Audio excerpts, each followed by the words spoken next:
సందర్భం నిజంగా చెప్పాలంటే చాలా బాధాకరం విషయం ఈ హిందూ సమాజంకి మొత్తం ఎంత పెద్ద పబ్లిక్ సభలో ముఖ్యమంత్రి రేవంత్ రెడ్డి గారు ఏమంటున్నారంటే అల్లా మియా మేరకు ఆశీర్వాద్ దియే ఇస్లియే మై యహా పర్ సర్కార్ మే ఆయా.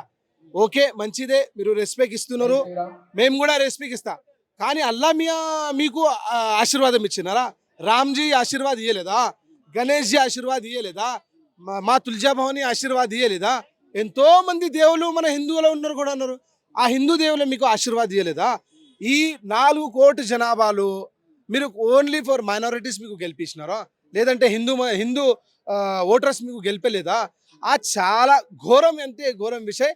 నిజంగా చెప్పాలంటే రేవంత్ రెడ్డి గారు మీరు మైనారిటీస్ సపోర్ట్ చేస్తున్నప్పుడు చేయండి, కానీ హిందూ పరిస్థితి ఏంది? ఈ 4 కోటి జనాభా మీకు గెలిచి తెలంగాణ ముఖ్యమంత్రి చేస్తే ఈరోజు జూబ్లీ హిల్స్లో వచ్చి మీరు నాకు అల్లా మియా గెలిచిన అని చెప్తే చాలా బాధాకరం విషయం. అదే సమయంలో నాకు రామ్జీ ఆశీర్వాదం కూడా ఉంటాయని చెప్తే మాకు కూడా హిందూ సమాజంకి చాలా సంతోషం ఉంది అంటే అంటున్నాం మేము కూడా. ఓకే, ఇప్పుడు ముస్లిం ఓట్లు 50% అంటే అటు కానీ ఇటు కానీ బీఆర్ఎస్ కానీ కాంగ్రెస్ కానీ జీలే అవకాశం ఉంది. ఒక్క ముస్లిం ఓటు కూడా బీజేపీ పడే పరిస్థితి అయితే లేదు. ఈ మేమేమంటున్నంటే మా సిద్ధాంతం ఏముంది? దేశ ప్రధానమంత్రి నరేంద్ర మోదీ గారు సబ్కా సాత్ సబ్కా విశ్వాస్, సబ్కా సాత్ సబ్కా వికాస్, ఈ 140 కోటి జనాలకి భారతీయ జనతా పార్టీ దేశ ప్రధానమంత్రి నరేంద్ర మోదీ గారు తీసుకోపోతున్నారు. వ్యాక్సిన్ ఇస్తున్నప్పుడు మీరు ముస్లింకి ఇవ్వద్దు, హిందూకి ఇవ్వాలి, లేదంటే బేటీ పడావ్ బేటీ బచావ్ విషయంలో ఓన్లీ ఫర్ హిందూ అమ్మాయిలకి సపోర్ట్ చేయాలి, ముస్లింకి చేయవద్దు, సిక్కి చేయవద్దు అని చెప్పలేదు. స్టార్టప్ ఇండియా యూత్ ఎవరైనా ఉండి ఖాళీ హిందువులకి ఇవ్వాలి అట్లాంటి మాటలు, అట్లాంటి ఆలోచన భారతీయ జనతా పార్టీ లీడర్షిప్లా లేదు. ఈ లీడర్షిప్ ఉంది అంటే కాంగ్రెస్ పార్టీలో ఆ ఆలోచన ఉంది. మేమేమంటున్నాంటే మైనారిటీస్ మీరు చూడండి, ఇప్పుడు అజరుద్దీన్ ఉన్నారు, అజరుద్దీన్కు ఏం చూసి మీరు మినిస్టర్ ఇస్తున్నారు? ప్రతి ఒక్క వ్యక్తి ఆ మైనారిటీస్లో ఉండే ప్రతి ఒక్క వ్యక్తి, ప్రతి ఒక్క లీడర్, మైనారిటీ లీడర్ ఏమంటున్నారంటే అజరుద్దీన్ మాకు అవసరం లేదు. అజరుద్దీన్ ఒక్క రోజు కూడా మా దగ్గర వచ్చి మా ఇంట్లో మీకు అన్నం ఉందా లేదా, మీరు పండుకుంటున్నారా, మీ జీవితం మంచి ఉందా లేదా, మా గల్లీలో వచ్చి ఎట్లా రోడ్ ఉంది, మీ దగ్గర స్ట్రీట్ లైట్ ఉందా, డ్రైనేజ్ సిస్టమ్ ఎట్లా ఉంది, మీ అమ్మ అక్క చెల్లెలు ఎట్లా ఉంది అని ఒక్క రోజు కూడా అజరుద్దీన్ చెప్పలేదు. మరి అట్లాంటి లీడర్కి మినిస్టర్ ఇచ్చి కావాలని మైనారిటీస్ కి డిఫరెన్సెస్ చేసుకొని ఒక ఓటర్లా కొలాబరేషన్ చేసుకోవాలి అని ఆలోచనతో అజరుద్దీన్కి ఇస్తే, ఈ ఫెరోజ్ ఖాన్ ఉన్నారు, లేదంటే షబ్బీర్ అలీ, ఎంతో మంది సీనియర్ లీడర్ ఉన్నారు, కానీ ఆయనకి ఇయ్యలేదు. ఆ ఆలోచన ఏముందంటే ఎంఐఎం ఏం చెప్తే మేము అదే చేస్తా, లేదంటే మాకు అవసరం లేదు. ఇదే ఎంఐఎం పార్టీ ఇక్కడ సపోర్ట్ చేస్తుంది. జూబ్లీహిల్స్లో బీహార్లో ఎలక్షన్ ఉన్నప్పుడు ఇండిపెండెంట్గా కాంగ్రెస్ అపోజిషన్లో అక్కడ పోరాడుతున్నాడు. ఇదే షబ్బీర్ అలీ అక్కడ బీహార్లో పోయి ఏమంటున్నాడంటే ఎంఐఎం మాకు అవసరం లేదు, ఎంఐఎం పార్టీతోని మాకు సంబంధం లేదు అని షబ్బీర్ అలీ అక్కడ చెప్తున్నారు. మళ్ళీ జూబ్లీహిల్స్లో రేవంత్ రెడ్డి ఏమంటున్నారంటే ఎంఐఎంతో మేము కొలాబరేషన్ చేసుకొని ఈరోజు అక్కడ చేస్తున్నారు. ఎంఐఎం పార్టీ సిద్ధాంతం ఏమి అంటే ఎవరైనా గవర్నమెంట్లో పవర్లో వస్తే టీడీపీ కానీ టీఆర్ఎస్ కానీ మళ్ళీ కాంగ్రెస్ కానీ ఎవరైనా రాని, అట్లాంటి పరిస్థితిలో కొలాబరేషన్ చేసుకొని మంచి ప్రాపర్టీ ఏదైతే ప్రాపర్టీలు ఉన్నారు, పైసలు ఉంది, బిజినెస్ ఉంది, ఎట్లా కాపాడాలి ఆలోచనతోని ఆ పని చేస్తున్నాయి మేము అంటున్నాం. అయితే ఇప్పుడు జూబ్లీహిల్స్ నియోజకవర్గంలో మరి ఇప్పుడు బీజేపీకి కనీసం 70 రాదన్నట్లు కూడా ప్రచారాల్లో చెప్పడం అయితే జరుగుతుంది.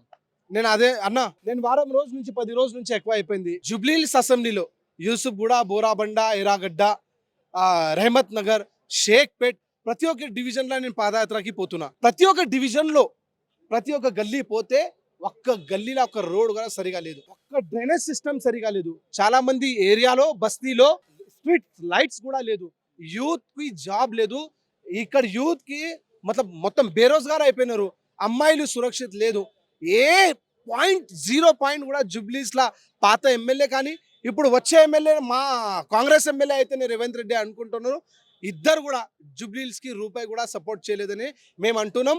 వచ్చే ఎలక్షన్ లో ఇప్పుడు ఇంత ముందు ఎంపీగా ఇక్కడ మరి కిషన్ రెడ్డి గారు ఉన్నారు, అక్కడ పనిచేసినప్పుడు మరి అప్పుడు ఆయన చేసినటువంటి అభివృద్ధి కూడా ఏం లేదు అన్నట్టు కూడా జరుగుతుంది. కిషన్ రెడ్డి గారు జూబ్లీహిల్స్ కోసం ఏమేం ఫండ్ ఇవ్వాలి, జూబ్లీహిల్స్ కోసం ఏమేం చేయాలి, రకరకాల అన్ని చేస్తున్నారు. కానీ ఇక్కడ చేయాలి అంటే స్టేట్ గవర్నమెంట్లో ఒక ఫండ్ ఉంటాయి, ఆ ఫండ్ రిలీజ్ చేస్తలేదు. ఒకవేళ ఇక్కడ లంకల దీపక్ గారు భారతీయ జనతా పార్టీ క్యాండిడేట్ గెలిస్తే నేను నిజంగా చెప్తున్నా, పోరాడి ఈ జూబ్లీ హిల్స్ 4 లక్షల జనాభా కోసం అసెంబ్లీలో ఉండి మాకు రోడ్ కోసం బడ్జెట్ కావాలి, మాకు డ్రైనేజ్ కోసం బడ్జెట్ కావాలి, స్ట్రీట్ లైట్స్ కోసం బడ్జెట్ కావాలి, యూత్ డెవలప్మెంట్స్ కోసం బడ్జెట్ కావాలి, అమ్మాయి అక్క చెల్లెల కోసం డెవలప్ కావాలి. ఆ వాయిస్ జూబ్లీ హిల్స్ గా తీసుకోపోవాలి అంటే ఒక వ్యక్తి లంకల దీపక్ వ్యక్తి అని మేము అంటున్నాం. ఇప్పుడు ఇంకొకటి నిన్న అల్లామియా అని రేవంత్ రెడ్డి గారు చెప్పినాడు. అదే విధంగా కాంగ్రెస్ క్యాండిడేట్ కూడా ఒక టోపీ పెట్టుకొని అక్కడ ప్రచారంలో ఉంటే చాలా బాధాకరం. ఓకే, సంతోషం, మేము కూడా అన్ని మతాలకి రెస్పెక్ట్ ఇస్తున్నా. ఆ టోపీతోని ఒక చేట్ల భగవా కూడా ఉంటే నిజంగా ఈ ఉందే 4 కోట్ల జనాభా ఏదైతే జూబ్లీ హిల్స్ ఎలక్షన్లో చూస్తుంది అందరికీ కూడా హిందువులు సంతోషం ఉంటాయి. ఈ మొత్తం జూబ్లీ హిల్స్లో ఉన్న ప్రతి ఒక్క హిందూ కూడా సంతోషం ఉంటాయి. కానీ ఇది only for minorities, Hindu, Muslim, Sikh, Isai ఆ ఆలోచనతోనే పెట్టుకొని ఎలక్షన్ పోరాడుతున్నాని మేము అంటున్నా. 100% జూబ్లీ హిల్స్ కి దయచేసి అందరికి రిక్వెస్ట్ చేస్తున్నా, మీ రోడ్, మీ సమస్య, మీ ప్రజల కోసం కాపాడాలి, పోరాడాలి అంటే ఒక వ్యక్తి, ఒక క్యాండిడేట్ లంకల దీపక్ గారు భారతీయ జనతా పార్టీకి ఓటేయండి, మంచి మెజారిటీతో గెలిపండి. నిజంగా మేము మీకోసం రెడీగా ఉన్నామని మేము అంటాం. ఇప్పుడు మైనార్టీ సమాజం ఎక్కువ ఉన్నటువంటి ప్రాంతం కాబట్టి మైనార్టీ ఓటర్లని వాళ్ళ వైపు తిప్పుకునే విధంగా వారు అభ్యర్థి టోపీ పెట్టుకోవడం జరిగింది. దాంట్లో తప్పే ఉందన్న అన్న మైనారిటీ ఓట్ 1,17,000 చేంజ్ ఉంది అన్న, మళ్ళీ 2,70,000 ఓట్ హిందువులు కూడా ఉన్నారు. ఒకవేళ మైనారిటీస్ ఓట్ ఎక్కువ ఉంటే పెట్టుకుంటే మాకు కూడా లేదు. ఓటర్స్ అక్కడ 1,70,000 ఉంది, పర్వాలేదు మీరు పెట్టుకోండి, మాకు అట్లా ఏం లేదు, మీరు రెస్పెక్ట్ ఇస్తున్నాం, మేము కూడా రెస్పెక్ట్ ఇస్తున్నాం. కానీ అదే విధంగా ఒక భగవా కూడా పెట్టుకుంటే మాకు కూడా ఒక సంతోషం ఉంటాయని మేము కూడా అంటాం.